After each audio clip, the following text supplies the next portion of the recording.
রংলেখা আর্টের পক্ষ থেকে সবাইকে স্বাগতম। দেখো বন্ধুরা, দেখো এখানে একটু ড্রয়িং করছে রংলেখা আর্টের স্টুডেন্ট। তো ড্রয়িংটি আগে রং করিয়ে নেওয়া হয়েছে, তারপরে সে সুতা পেন্সিল বা বর্ডার পেন্সিল দিয়ে দৃশ্যটি ফুটিয়ে তোলার চেষ্টা করছে।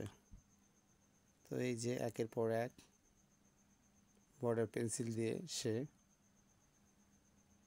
ঘর, গাছ এবং সূর্য সেগুলো ফুটিয়ে তোলার আপ্রাণ চেষ্টা করছে। তো তোমরা দেখতে থাকো ড্রয়িংটি শেষ পর্যন্ত কেমন হয় এবং রংলেখা আর্টের পাশে থাকো।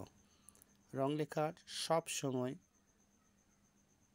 আনকমন ভিডিওগুলো দেওয়ার চেষ্টা করে। এখানে শুধু ড্রয়িং না, ড্রয়িংয়ের পাশাপাশি আরও অনেক কিছু এখানে দেওয়ার চেষ্টা করে। 3D ধর্মীয় যে ব্যাপারগুলো, আরবি ক্যালিওগ্রাফি, এগুলো সব দেওয়ার চেষ্টা করে, আরও ডিফারেন্ট ড্রয়িংগুলো। তো সেগুলো দেখতে হলে অবশ্যই রংলেখা আর্টের পাশে থাকতে হবে। তো এই যে আমার স্টুডেন্ট, সে তার চেষ্টাটা বজায় রেখেছে, সে চেষ্টা করছে দৃশ্যটি যতটুকু ভালো করা যায়।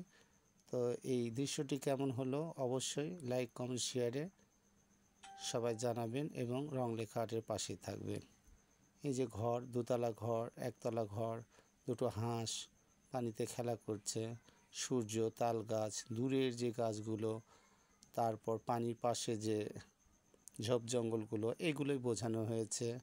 আকাশে একটা মেঘের যে ব্যাপারগুলো, তো সব মিলে একটি গ্রামীণ পরিবেশ বা বলতে পারো ভিলেজ ড্রয়িং, সেটাই এখানে চেষ্টা হচ্ছে রংলেখা আর্ট পরিবার থেকে। তো এই যে স্টুডেন্টরা তাদের মনের মাধুরী মিশিয়ে ড্রয়িংগুলো করে এবং আমাকেও অনেক ভালো লাগে যে তারা সুন্দর সুন্দর ড্রয়িংগুলো এইভাবে করে। পাখিগুলো কিছু দেওয়া হয়েছে। তো ড্রয়িংটি